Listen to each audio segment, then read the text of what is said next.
Napawalang bisa ang trade mga repa ng Los Angeles Lakers at Charlotte Hornets dahil hindi pumasa sa physical exam ang bagong sentro ng Lakers na si Mark Williams.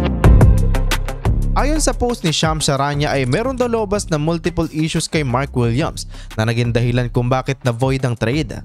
Kaya naman ang mangyayari ay babalik si Dalton Knecht at Cam Reddish sa Los Angeles Lakers.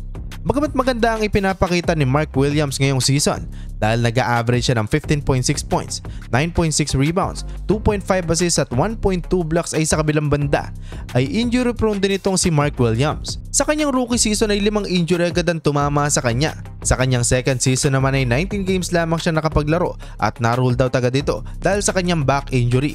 At heto tayo ngayon 2025 ay bukod sa kanyang likod ay meron din siyang iniindang injury sa kanyang kaliwang paa.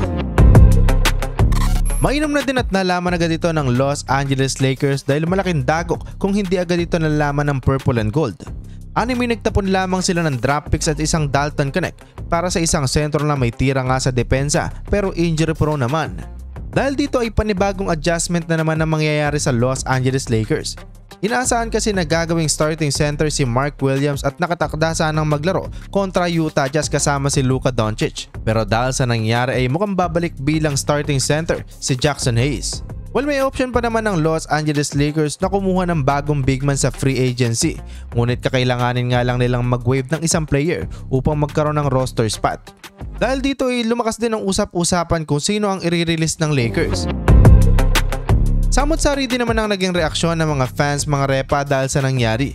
Merong nadismaya at meron din namang natuwa dahil muling babalik si Dalton Knecht at Cam Reddish na maaaring makatulong sa kanilang wing depth. Well, kayo mga repa, sino sa tingin nyo ang pupwedeng kunin ng Lakers sa market? Sunod naman natin pag-usapan mga repa kung sino kaya kila Luka Doncic at LeBron James ang magsisilbing primary ball handler ng Los Angeles Lakers. Alam naman natin na ball dominant ang dalawang player na ito. Meron talagang kailangan magparaya.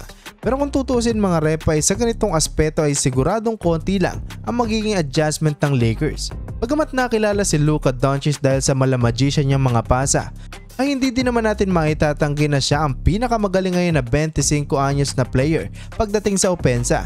At kung mag-blend mga repa ang scoring mentality ni Doncic at playmaking ni LeBron James ay siguradong maganda ang magiging resulta para sa Los Angeles Lakers.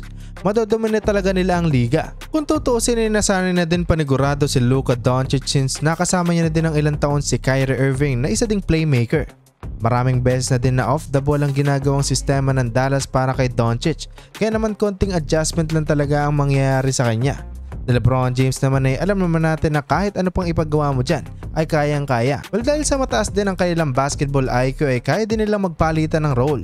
Vice versa kumbaga. Pwedeng si Luka naman na maging playmaker at si LeBron James naman ang bahala sa opensa. Muli naghahanda at nagpapakondisyon na din naman itong si Luka Doncic. Kita naman sa video na nag-e-ensayo na ito ng kanyang shooting sa training facilities ng Lakers at walang mintis ang kanyang mga tira. Dagdag ko na din mga repa na sinabi din ni JJ Redick na tiwala siya na mag-fit din si Luka sa kanilang sistema. Kaya naman ultimo si Austin Reeves ay na-excite din na makita at makasama maglaro si Luka Doncic.